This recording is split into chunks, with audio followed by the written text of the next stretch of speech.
दोस्तों, स्वागत है आपका मेरे YouTube चैनल इंग्लिश बाबू पर। और आज मैं फिर हाजिर हूँ आपके साथ एक नई स्टोरी लेकर। और दोस्तों, आज जो स्टोरी मैं आपके लिए लेकर आया हूँ बहुत ही मज़ेदार स्टोरी है, बहुत ही फ़नी कहानी है, आपको सुनकर बहुत मज़ा आएगा। उसके अलावा इस स्टोरी में आपको कुछ नए इंग्लिश के वर्ड मीनिंग सीखने को मिलेंगे, उनकी करेक्ट प्रोनाउंसिएशन के बारे में पता चलेगा। और हमेशा की तरह जो इसका ग्रामर का पार्ट है उसे बिल्कुल डिटेल में कवर करेंगे, तो एक एक स्ट्रक्चर को आप बहुत आसानी से सीख पाएंगे। तो चलिए दोस्तों, आज की इस कहानी को हम शुरू करते हैं और सबसे पहले कहानी का टाइटल देखते हैं। कहानी का टाइटल है the donkey and the cunning fox. क्या अर्थ हुआ दोस्तों? कनिंग एक एडजेक्टिव है जिसका अर्थ होता है चालाक, धूर्त या फिर चालाक, उसे कनिंग कहा जाता है। The donkey and the cunning fox मतलब कि गधा और चालाक लोमड़ी। तो दोस्तों, ये आज की इस कहानी का टाइटल है, शीर्षक है। और अब मैं इसे पढ़ना शुरू करता हूँ। आप लोगों से रिक्वेस्ट है, आप कहानी को पूरा ध्यान से सुने। और यदि आज की स्टोरी में आपको कोई भी नया वर्ड मिले या फिर ग्रामर का कोई भी नया स्ट्रक्चर देखने को मिले तो आप उसे नोट भी ज़रूर करें। तो चलिए इसको शुरू करते हैं। Once there lived a foolish donkey in a town. क्या मतलब हुआ दोस्तों? ये जो हमारा वाक्य है ये पास्ट इंडेफिनिट का अफर्मेटिव वाक्य है, जहाँ वर्ब की सेकंड फॉर्म का प्रयोग किया जाता है। लिव का मतलब होता है किसी जगह पर रहना, निवास करना। सेकंड फॉर्म है लिव्ड। वंस एक बार, there lived a foolish donkey in a town मतलब एक बार एक शहर में एक मूर्ख गधा रहता था। The town was situated near a forest. दोस्तों, ये जो वाक्य है ये सिंपल पास्ट का वाक्य है, जहाँ पर वॉज वर्ब के साथ एडजेक्टिव या नाउन का प्रयोग करके वाक्य को बनाया जाता है। और जब आप सिंपल प्रेजेंट या सिंपल पास्ट में कोई भी वाक्य बनाते हैं तो वहाँ कभी भी वर्ब का प्रयोग नहीं किया जाता है। सिचुएटेड का मतलब होता है स्थित होना। The town was situated near a forest मतलब जो शहर था वो एक फॉरेस्ट के, वो एक जंगल के पास स्थित था। देयर वहाँ, इन द फॉरेस्ट जंगल में, lived king lion and his minister a cunning fox. क्या अर्थ हुआ? देयर इन द फॉरेस्ट मतलब कि वहाँ उस जंगल में एक शेर राजा और उसकी एक मंत्री, his minister a cunning fox एक चालाक लोमड़ी रहते थे। वंस एक बार, king lion was badly wounded in a fierce fighting. दोस्तों, फियर्स का मतलब है खूंखार, भयंकर, उसे फियर्स कहा जाता है कि और वुंडेड का मतलब है घायल हो जाना। वंस मतलब एक बार, king lion was badly wounded जो शेर राजा था वो बहुत बुरी तरह से घायल हो गया। इन अ फियर्स फाइटिंग मतलब एक बहुत ही भयंकर लड़ाई में वो बहुत ज़्यादा घायल हो गया। विद एन एलिफेंट एक मतलब जो एक हाथी के साथ उसकी जो भयंकर लड़ाई हुई थी, खूंखार लड़ाई हुई थी, उसमें वो बहुत बुरी तरह से घायल हो गया। He became unable to hunt for his prey. दोस्तों, अनेबल का मतलब होता है असमर्थ हो जाना, ये एडजेक्टिव है। ही बिकेम अनेबल वह असमर्थ हो गया, टू हंट शिकार करने के लिए, फॉर हिज प्रे अपने शिकार के लिए। सो इसलिए, ही आस्क्ड हिज मिनिस्टर इसलिए उसने अपने मंत्री को कहा। और वो मंत्री कौन थी? द कनिंग फॉक्स मतलब वो चालाक लोमड़ी, उसे कहा to bring some good meal for him मतलब अब उसने अपने लिए तो कुछ अच्छा भोजन लाने के लिए उस चालाक लोमड़ी को कहा। एज जैसे कि the fox used to share the prey. और दोस्तों, इस वाक्य में यूज टू का प्रयोग किया गया है। यूज टू का प्रयोग पास्ट के वाक्यों में कंसिस्टेंसी को दिखाने के लिए किया जाता है। जब हम ऐसा वाक्य बनाते हैं जहाँ ये दिखाते हैं पास्ट में कोई काम बराबर हुआ करता था तो वहाँ यूज टू के साथ वर्ब की फर्स्ट फॉर्म लगाई जाती है। शेयर का मतलब होता है साझा करना, बांटना। As the fox use to share the prey जैसे कि जो फॉक्स की लोमड़ी थी वो शिकार को साझा किया करती थी। विच किंग लॉयन हंटेड जिसका शेर राजा शिकार करता था, फॉर हिज मील अपने भोजन के लिए। He at once set out to search for food और वो तुरंत मतलब कि निकल गई। He at once set out निकल गई, या कह सकते हैं निकल गया, टू सर्च फॉर फूड खाने की तलाश में। चलिए आगे देखिए।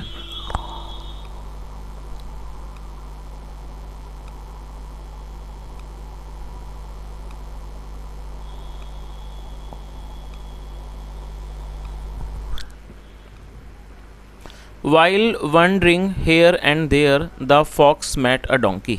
दोस्तों वाइल का मतलब दौरान और वंडर का मतलब होता है इधर उधर भटकना। While wandering here and there मतलब यहाँ वहाँ भटकने के दौरान the fox met a donkey. और दोस्तों ये पास्ट का अफर्मेटिव वाक्य है जहाँ सेकंड फॉर्म का प्रयोग किया गया। The fox met a donkey, जो फॉक्स थी लोमड़ी थी वो मैट अ डोंकी वो एक गधे से मिली। द डोंकी लुक्ड फुलिश, जो डोंकी था गधा था वो फुलिश मतलब मूर्ख लग रहा था। नर्वस घबराया हुआ एंड हंग्री और भूखा। द फॉक्स आस्क्ड हिम, जो फॉक्स थी लोमड़ी थी उसने उससे पूछा hello you seem to be a new to this forest. उसने कहा क्या कहा कि, और सीम का मतलब लगना प्रतीत होना। You seem to be new to this forest मतलब आप इस जंगल के लिए नए लगते हो। Where do you actually come from, आप असल में या कह सकते हैं आप वास्तव में कहाँ से आते हो या कहाँ से हो। I come from the nearby town, तो उसने क्या कहा कि I come from the nearby town मतलब मैं एक नज़दीकी शहर से आता हूँ। सेट द डोंकी, डोंकी ने कहा। My master the Dhobi makes me work all day. और दोस्तों ये जो हमारा वाक्य है आप इसे नोट कर सकते हैं, ये पॉजिटिव वाक्य है। पॉजिटिव का मतलब होता है कोई ऐसा वाक्य जहाँ एक व्यक्ति दूसरे व्यक्ति से कोई क्रिया करवाता है, तो इस तरह का जो वाक्य है वो पॉजिटिव सेंटेंस कहलाता है, जहाँ पे मेक का प्रयोग हेल्पिंग वर्ब के रूप में किया जाता है। तो उसने क्या कहा, माय मास्टर मतलब कि मेरा मालिक, द धोबी जो धोबी है, makes me work all day वो मुझसे पूरा दिन काम करवाता है, बट लेकिन does not feed me properly लेकिन वो मुझे ठीक से नहीं खिलाता है। और दोस्तों फीड को आप नोट कर सकते हैं, फीड मतलब खिलाना, लेकिन मुझे वो ठीक से नहीं खिलाता है, सो इसलिए I have left my home. दोस्तों यहाँ एपिस्ट्रॉफी के बाद वी ई का प्रयोग किया गया जिसका अर्थ है हैव, और इस हैव के साथ थर्ड फॉर्म का प्रयोग किया गया है, और ये हमारा प्रेजेंट परफेक्ट का वाक्य है। प्रेजेंट परफेक्ट का मतलब होता है वर्तमान में किसी क्रिया का पूरा होना पाए जाना, और जब हम प्रेजेंट परफेक्ट में कोई भी वाक्य बनाते हैं तो वहाँ हैज़ हैव के साथ वर्ब की थर्ड फॉर्म लगाई जाती है। लीव की थर्ड फॉर्म होती है लेफ्ट, जिसका मतलब होता है निकलना, चले जाना, रवाना होना। तो इसका क्या अर्थ हुआ, सो इसलिए। I have left my home इसलिए मैंने अपना घर छोड़ दिया है। To find a better place एक अच्छी जगह ढूंढने के लिए, तलाश करने के लिए। टू लिव रहने के लिए, लिव इन रहने के लिए, एंड ईट प्रॉपरली और अच्छे से खाने के लिए। आई सी मतलब मैं देखती हूँ। सेट द फॉक्स लोमड़ी ने कहा। डोंट वरी चिंता मत करो। I am a senior minister in this forest, तो उसने क्या कहा, I am a senior minister in this forest मतलब मैं एक वरिष्ठ मंत्री हूँ इस जंगल में। इन दिस फॉरेस्ट किंगडम इस जंगल के राज्य में मैं एक वरिष्ठ मंत्री हूँ। कम विद मी मेरे साथ आओ। टू द किंग्स पैलेस राजा के महल पर। और दोस्तों यहाँ किंग के बाद एपिस्ट्रॉफी का प्रयोग किया गया जिसका अर्थ होता है काके की, तो किंग्स पैलेस मतलब राजा का महल। तो उसने क्या कहा, come with me to the king's palace मतलब मेरे साथ राजा के महल चलो। Our king needs a bodyguard. और दोस्तों ये हमारा प्रेजेंट इंडेफिनिट का वाक्य है जहाँ पर फिफ्थ फॉर्म का प्रयोग किया गया है। नीड का अर्थ होता है किसी की ज़रूरत होना, और ये फिफ्थ फॉर्म है नीड्स। तो उसने क्या कहा, our king needs a bodyguard मतलब जो हमारे राजा हैं उन्हें एक सुरक्षाकर्मी की ज़रूरत है, एक अंगरक्षक की ज़रूरत है। Who has the experience of town life जिसे एक शहर वाले जीवन का अनुभव हो। You will live in the palace आप महल में रहोगे। And eat a lot of green grass और बहुत सारी हरी घास खाओगे। ग्रोइंग अराउंड इट जो वहाँ पर उग रही है। चलिए आगे देखिए। The donkey was very happy to listen to all this from the minister fox of the forest kingdom. जो डोंकी था, गधा था, वो ये सारी बातें सुनकर वो ये सारी बातें सुनकर बहुत ज़्यादा खुश था। The donkey was very happy to listen to all this from the minister fox of the forest kingdom मतलब जो ये जो गधा था वो उस जंगल की फॉरेस्ट किंगडम की जो मिनिस्टर थी, मंत्री थी लोमड़ी, उससे ये सारी बातें सुनकर बड़ा खुश था। ही प्रोसीडेड विद हिम और प्रोसीड का मतलब है बढ़ जाना, आगे बढ़ जाना। ही प्रोसीडेड विद हिम वो उसके साथ आगे बढ़ गया टू द रॉयल पैलेस शाही महल की तरफ। चलिए आगे देखिए। Seeing a donkey before him, the king lion became highly impatient and pounced upon him immediately। क्या अर्थ हुआ दोस्तों, बिफोर का मतलब पहले होता है और बिफोर का मतलब सामने भी होता है, तो यहाँ इसका अर्थ है सामने। Seeing a donkey before him मतलब अपने सामने एक गधे को देखकर the king lion became highly impatient और ये पास्ट का अफर्मेटिव वाक्य है। सेकंड फॉर्म में बिकेम, जो किंग लॉयन था, जो शेर राजा था, बिकेम हाईली इम्पेशेंट, वो बहुत ज़्यादा इम्पेशेंट हो गया। इम्पेशेंट एडजेक्टिव है जिसका मतलब होता है अधीर हो जाना, बेचैन हो जाना। वो बहुत ज़्यादा बेचैन हो गया, अधीर हो गया। And pounced upon him immediately, और तुरंत वो उसके ऊपर वो झपटा। अब पाउंस का मतलब झपटना, और उसने तुरंत उसके ऊपर छलांग लगा दी, उसके ऊपर वो झपट पड़ा। But on account of constant hunger, लेकिन बहुत ही ज़्यादा भूख के कारण, द लॉयन मतलब कि लगातार भूख के कारण, the king lion had gone weak, जो राजशीय राजा था वो कमज़ोर हो चुका था। He could not overpower the donkey. दोस्तों ओवर पावर एक वर्ब है, आप इसे नोट कर सकते हैं। ओवर पावर का अर्थ होता है किसी के ऊपर हावी हो जाना, तो आप इसे नोट कर लीजिए, over power. He could not overpower the donkey. और दोस्तों इस वाक्य में कुड का प्रयोग किया गया है। कुड का प्रयोग वाक्यों में जब किया जाता है जब हम पास्ट में कोई ऐसा वाक्य बनाएं जहां वाक्य की टेल पर सका, सकी, सके, पाया, पाई जैसे शब्द आते हैं, तो वहां पर कुड का प्रयोग किया जाता है। और यदि नेगेटिव वाक्य हो तो कुड के साथ नॉट भी लगाया जाता है। तो क्या अर्थ हुआ? ही could not overpower the donkey, मतलब वह गधे पर हावी नहीं हो सका। द डोंकी फ्रीड हिमसेल्फ, और ये फ्री का मतलब होता है छुड़ाना, आज़ाद कराना। द डोंकी फ्रीड हिमसेल्फ, गधे ने खुद को छुड़ा लिया। And ran for his life, और अपने जीवन के लिए दौड़ पड़ा।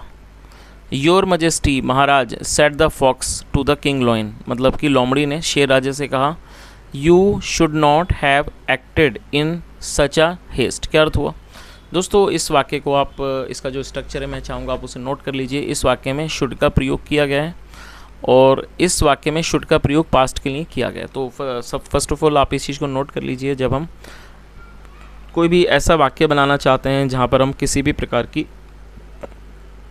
सलाह दिखाते हैं, सलाह दिखाने के लिए शुड का प्रयोग किया जाता है। जब आप कोई वाक्य बनाएंगे जहाँ पर आप किसी को सलाह या सुझाव देते हैं तो शुड का प्रयोग किया जाता है। उसके अलावा यदि आप इस तरह का वाक्य पास्ट में बनाना चाहते हैं तो शुड हैव के साथ वर्ब की थर्ड फॉर्म का प्रयोग किया जाता है। तो इस, और ये नेगेटिव है तो यहाँ नॉट का भी प्रयोग किया गया है। और एक्ट का मतलब होता है करना, और थर्ड फॉर्म है एक्टेड। तो क्या अर्थ हुआ? You should not have acted in such a haste. और दोस्तों हेस्ट एक नाउन है, आप इसे नोट कर लीजिए। हेस्ट का मतलब होता है जल्दबाजी। तो यहाँ से देख लेते हैं ताकि आप इसका मतलब को अच्छे से समझ सकें। योर मजेस्टी, महाराज, said the fox to the king lion, मतलब लोमड़ी ने शेर राजा से कहा, you should not have acted in such a haste, मतलब आपको इतनी जल्दबाजी में काम नहीं करना चाहिए था।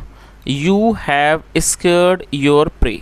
और दोस्तों ये भी हमारा प्रेजेंट परफेक्ट का वाक्य है जहाँ पर हैव के साथ थर्ड फॉर्म का प्रयोग किया गया है। स्केयर का मतलब होता है डराना, और ये थर्ड फॉर्म है स्केयर्ड। तो क्या अर्थ हुआ?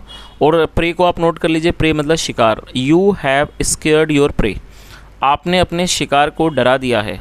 आई एम सॉरी, मतलब मुझे दुख है। सैड किंग लॉयन, शेर राजा ने कहा। Try to bring him here once again, मतलब उसे यहाँ दोबारा लाने की कोशिश करो।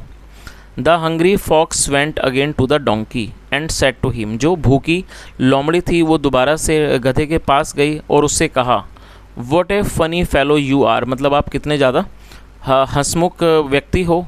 Y did you run away like that, आप इस तरह से क्यों भागे। चलिए आगे देखिए। और दोस्तों जैसा आप जानते हैं, आपने कहानी के माध्यम से सुना होगा कि जो फॉक्स होते हैं, लोमड़ियाँ होते हैं, बहुत ज़्यादा वो चालाक किस्म के होते हैं। तो इस तरह से इस कहानी में भी उसी का बताया गया है कि जो लोमड़ी थी, जब वो उस गधे को शेर राजा के पास लेके आ गई और जो शेर उस पर झपट पड़ा, लेकिन जो गधा था वो वहाँ से भाग खड़ा हुआ, तो दोबारा से उसने कोशिश की और वो उसके पास गए और उसने उससे कहा कि आप मतलब बहुत ही फ़नी और आप इस तरह से क्यों भागे। तो उसने वो यहाँ फिर दोबारा से कोशिश कर रही है कि उस गधे को दोबारा से शेर के पास लेके जाएँ। चलिए आगे देखिए। माई डियर मतलब मेरे प्यारे, सेट द फॉक्स, लोमड़ी ने कहा, you were being tested for your alertness, मतलब। और दोस्तों ये जो वाक्य है, स्ट्रक्चर है, मैं चाहूँगा आप इसे नोट कर लीजिए। ये हमारा पास्ट कॉन्टीन्यूस का पैसिव वॉइस का वाक्य है। और जब आप पास्ट इंडेफिनिट में पैसिव वॉइस का वाक्य बनाएंगे वहाँ वॉज वर्ब के बाद बीइंग का प्रयोग किया जाता है। ये आप इसे नोट कर लीजिए। ये हेल्पिंग वर्ब है, साथ में थर्ड फॉर्म लगाई जाती है। टेस्ट का मतलब होता है किसी की परीक्षा लेना, जांच करना। तो क्या अर्थ हुआ यहाँ से देख लीजिए। माई डियर, मेरे प्यारे, सेट द फॉक्स, लोमड़ी ने कहा, you were being tested for your alertness, मतलब आपकी परीक्षा ली जा रही थी, आपको जांचा जा रहा था। फॉर योर अलर्टनेस, आपकी अलर्टनेस के लिए, मतलब आपकी सतर्कता के लिए आपको जांचा जा रहा था। एज, जैसे कि a royal bodyguard of the king, एक शाही सुरक्षा मतलब एक बॉडीगार्ड ऑफ द किंग मतलब राजा के एक शाही सुरक्षाकर्मी के रूप में आपकी सतर्कता की जांच की जा रही थी, जांचा जा रहा था। थैंक गॉड मतलब ईश्वर का धन्यवाद। You showed a quick reflex आपने एक मतलब एक क्विक एक जल्दबाजी वाला जो एक्शन था वो आपने दिखाया।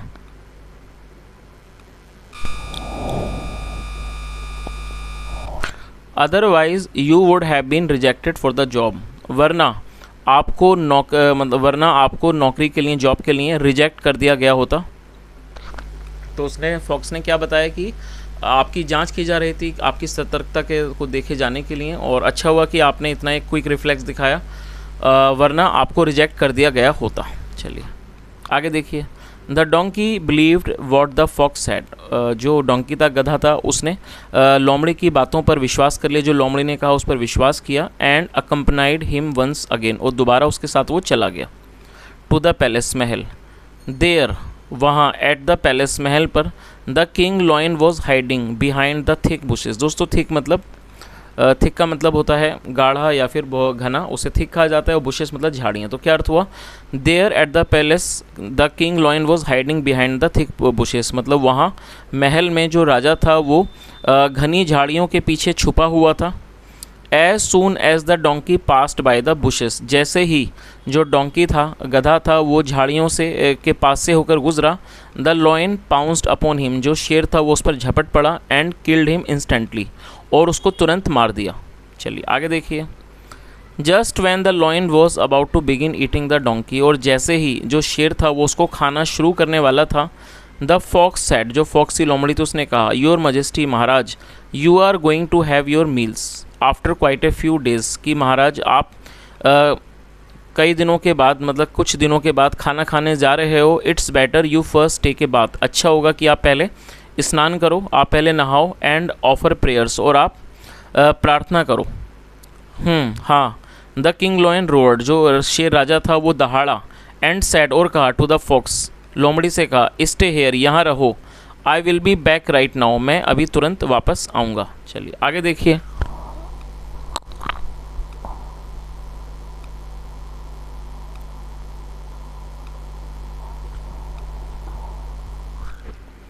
The lion went to take bath जो और दोस्तों ये पास्ट का अफर्मेटिव वाक्य है। गो का मतलब जाना, सेकंड फॉर्म में वेंट।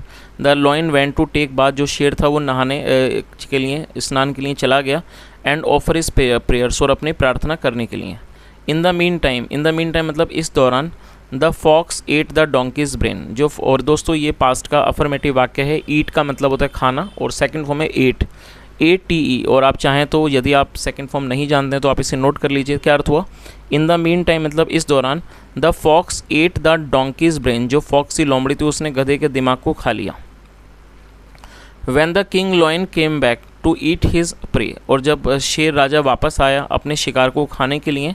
ही वॉज सरप्राइज्ड वो हैरान था। टू सी मतलब वो हैरान था ये देख कर दैट कि the donkey's brain was missing जो डोंकी का गधे का जो दिमाग है वो गायब है। Where is the donkey's brain मतलब गधे का दिमाग कहाँ है। The king lion roared in great anger जो शेर राजा था वो बहुत ज़्यादा गुस्से में क्रोध में दहाड़ा। The donkey's brain the fox expressed is surprise जो एक्सप्रेस का मतलब व्यक्त करना। द डोंकीज ब्रेन मतलब गधे का दिमाग। The fox expressed is surprise जो फॉक्स की लोमड़ी थी उसने अपना हैरानी को उसने व्यक्त किया। योर मजेस्टी महाराज यू आर फुली अवेयर महाराज आप पूरी तरह से अवगत हो। दोस्तों अवेयर को आप नोट कर लीजिए। अवेयर एडजेक्टिव है जिसका मतलब होता है अवगत होना, किसी बात के बारे में जागरूक होना, जानकार होना। तो उसने क्या कहा, महाराज यू आर फुली अवेयर आप पूरी तरह से अवगत हो, जानते हो दैट कि donkey's don't have a brain कि जो गधे होते हैं उनमें दिमाग नहीं होता है। Had that donkey ever had a brain यदि उस गधे में कोई दिमाग होता। He would never have come with me to this palace for the second time वह मेरे साथ इस महल में कभी भी दोबारा नहीं आया होता। यस हाँ अग्रीड किंग लॉयन जो शेर राजा था वो सहमत हुआ। दैट्स द पॉइंट इस बात में पॉइंट है, ठीक है। And he started eating happily और वो खुशी खुशी वो खाने लगा। The rest of the flash बाकी बचा हुआ जो फ्लैश था मांस था उसको खाने लगा। ऑफ द डेड डोंकी मरे हुए गधे का जो बाकी जो मांस था उसे वो खाने लगा। चलिए दोस्तों अब इस कहानी का जो मॉरल है वो भी देख लेते हैं। क्या मॉरल है? Sometimes a cunning argument outwits normal intelligence. क्या अर्थ हुआ दोस्तों? इसमें दो चार अच्छे वर्ड मीनिंग आप इसे नोट कर लीजिए। आर्गूमेंट का मतलब बहस, और कनिंग का मतलब होता है चालाक या धूर्त। आउटविट का मतलब होता है कि चीज़ को हरा देना, पछाड़ देना। और इंटेलिजेंस मतलब बुद्धिमानी। तो इस पूरी लाइन का क्या अर्थ हुआ? समटाइम्स मतलब कि कई बार। अ कनिंग आर्गूमेंट, एक जो चतुर आर्गूमेंट होता है, एक चतुराई वाली जो बहस होती है, वो एक नॉर्मल इंटेलिजेंस को, एक सामान्य बुद्धि को वो पछाड़ देती है। तो दोस्तों जैसा हमने इस कहानी में देखा कि जो लोमड़ी थी उसने अपनी बातों से बहुत ही आसानी से उस शेर राजा को इस बात को मनवा दिया कि गधों में दिमाग नहीं होता है। तो दोस्तों ये आज की छोटी सी कहानी थी। यदि आपने कहानी को एंजॉय किया हो, कहानी अच्छी लगी हो, मेरा पढ़ाने का एफर्ट आपको पसंद आया हो, तो आपसे रिक्वेस्ट है आप वीडियो को लाइक करें, शेयर करें, चैनल को सब्सक्राइब करें, और सुझाव हो तो कमेंट के माध्यम से ज़रूर बताएं। सुनने के लिए thank you so much. Have a nice day and bye.